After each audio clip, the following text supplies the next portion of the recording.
our next guest on the stage is Jolán van der Wiel. He's in the section called The Making Of, and I think that says it all. He's going to explain us the whole process of him collaborating with, I could say, avant-garde Dutch fashion designer Iris van Herpen, who worked with 3D printing before, and with, I think, Bentham Crowell Architects here in the Netherlands also on a project. And Jolán, he is quite fresh. He's only 3 years, am I correct? 3 years, right? 3 years out of the Rietveld Academy here in Amsterdam, where he graduated with the gravity stool. And that's a whole, not only a new sort of stool, but it's also a new way of production. And he's going to explain how you take a new way of producing stools into a new way of producing fashion. Can I invite you on the stage, Jolán van der Wiel?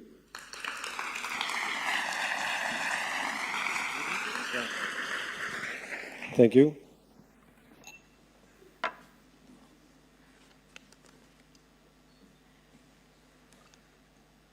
So I would like to start with the first slide. Actually, it's just take a look.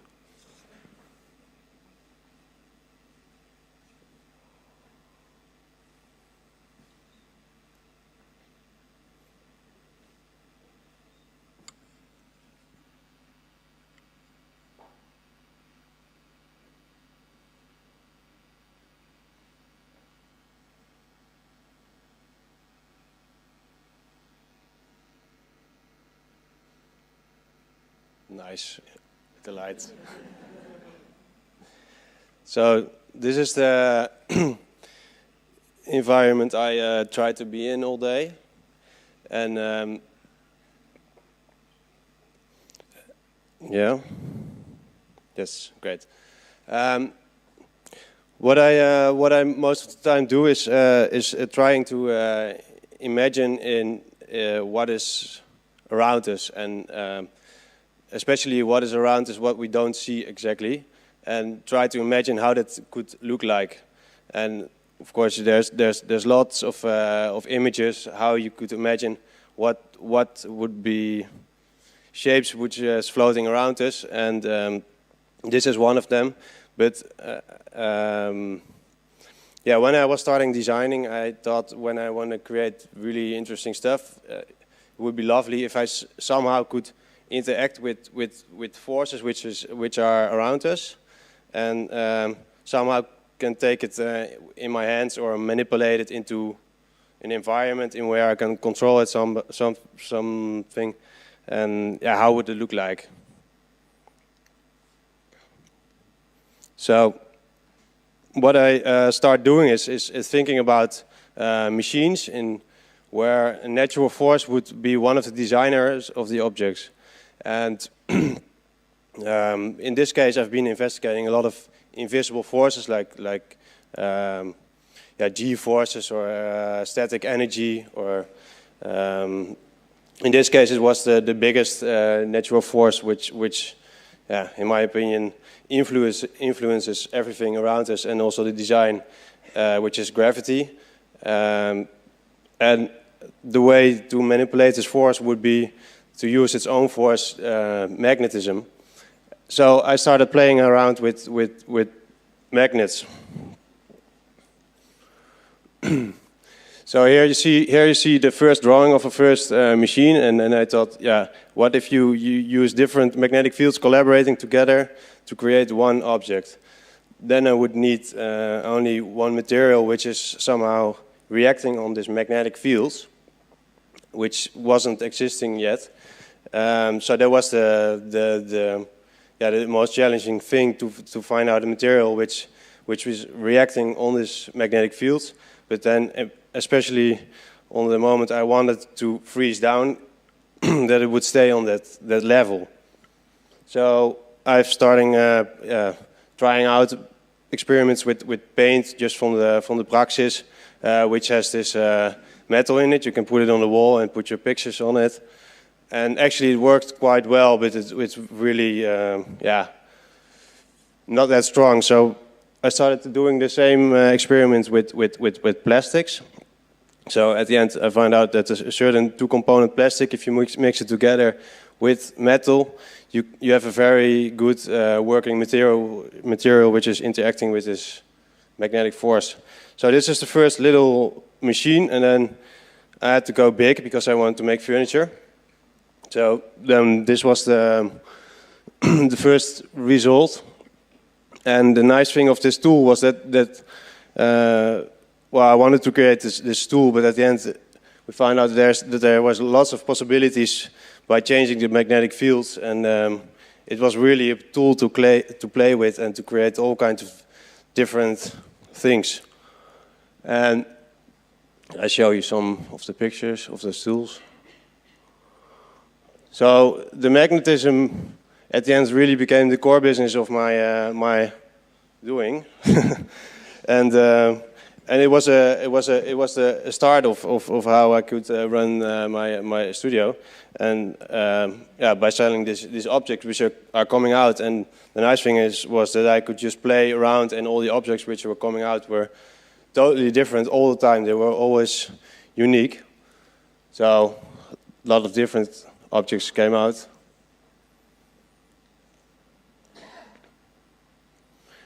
And they all somehow look, if they are not, yeah, they are related to some Earth shapes, but also maybe not from Earth shapes. And that kind of, yeah, working field I really like.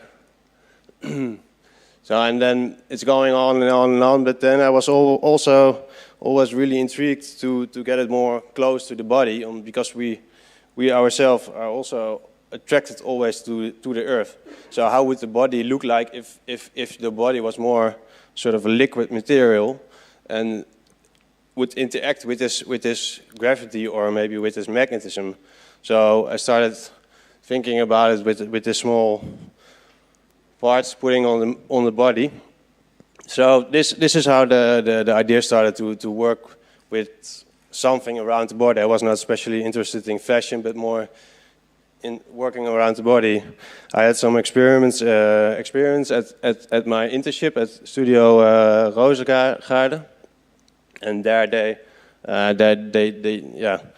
we did a lot of experiments with all kinds of materials which we could put around the body somehow.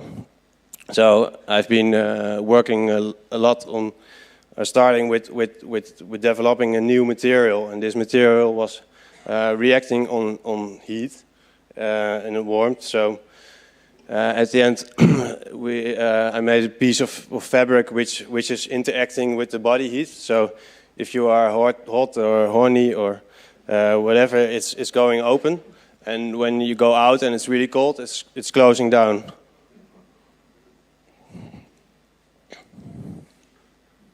So here you see the difference. It's a cold environment, and here it's a warm environment. But still, designing of a dress is a totally different story. I could come up with a fabric or think about how could we use this fabric or yeah, work with it. And this was my design. But really, to go on with this, I thought if I want to do this something with magnetism, I have to find a fashion designer who's working with me, because this is not going well.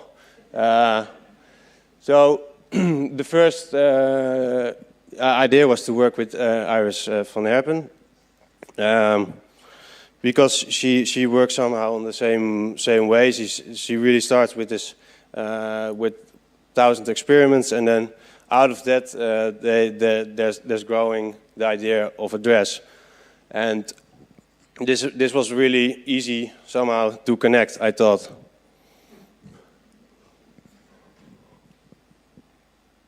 So these are some examples of projects of Iris. So then, what if we could combine this this technique, Iris, and maybe create an environment or a machine or a playing environment in where this body could stand and the material is being attracted off the body. And this was what I wrote to Iris in email and asking if she liked it. And then she said yes. It was good because it was exactly the right moment, so I was lucky in that sense. There was a whole collection being presented in Paris last summer, which was all around wilderness and natural ways of growing. So there was a good timing, and this was the first drawing then which I sent it to her. So I wanted to to make a live presentation, so that the models which were stepping on the catwalk that would have this material somehow around the body, and then when they stepped in, that it would grow out of it. Or making the model the magnet itself. So, for example, if this is an electromagnet, the thing up would be the model. So the model would stand in the magnet, and this would be around their hips, like that. And with metal parts around the model would be their magnet and the own, sort of earth or attracting thing themselves. But models were really expensive, and so we couldn't get it right with insurance companies to do this, and especially in a short time there was only 2 months that the show was running, so we had to do really fast, and we couldn't make too much mistakes in that. So we decided to work on a way that we could really develop a fabric, and that we could use this fabric also in different applications and different structures and different designs of the dress. So this was the first part of this text or material, what we could add on a textile or whatever. And this part I've been repeating in this dress for thousands of times.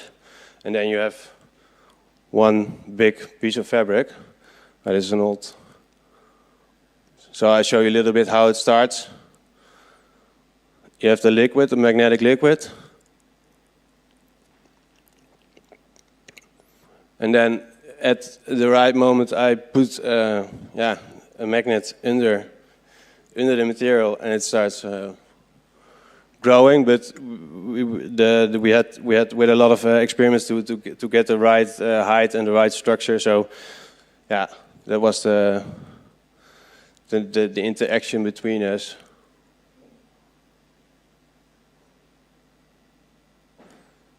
And we could even add pigments at the beginning before it starts growing.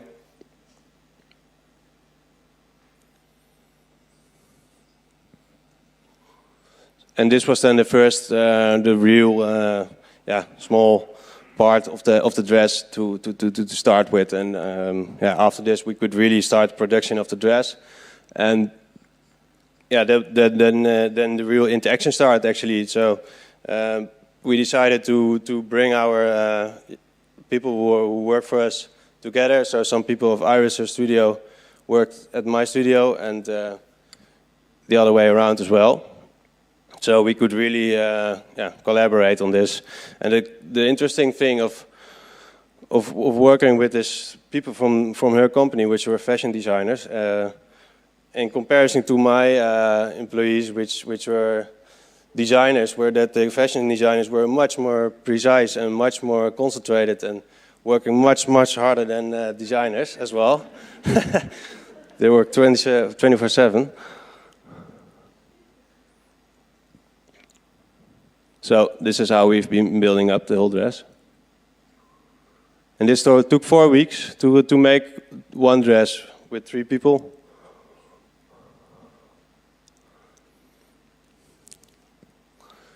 Yeah, I just skipped through a little bit because I have to hurry. There was Kat of the studio of Iris. So and then the dress was almost finished, and it could go to the show in Paris. And this was my my first view. Then.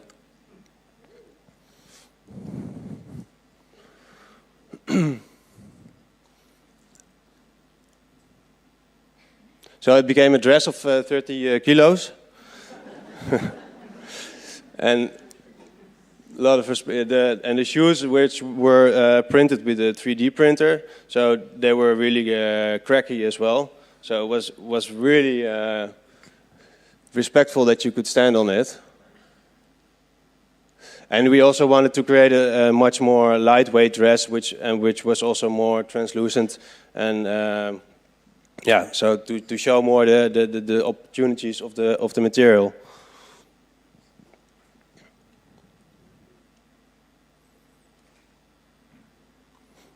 Yeah, this was another dress of the total show.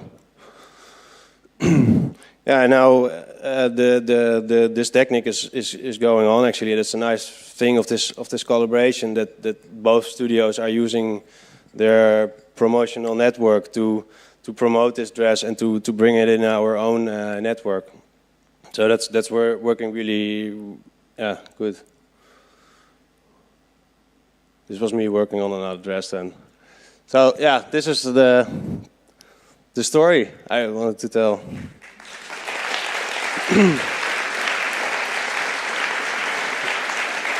Jolán, thank you very much. And well, you might be lazy, you know, being a designer. I'm quoting you, but I do appreciate your down-to-earth approach, which sometimes in the fashion world seems to be, you know, doesn't apply too much to the fashion world. So I really enjoyed your down-to-earth approach to the fashion world. I was wondering, this dress, it was nominated for the Dutch Design Awards, wasn't it? Yeah. Or it actually got one? Or well, part of more part of the collection, right? So it is sort of also won a prize. This is haute couture, right? So there's probably only one dress. Yeah.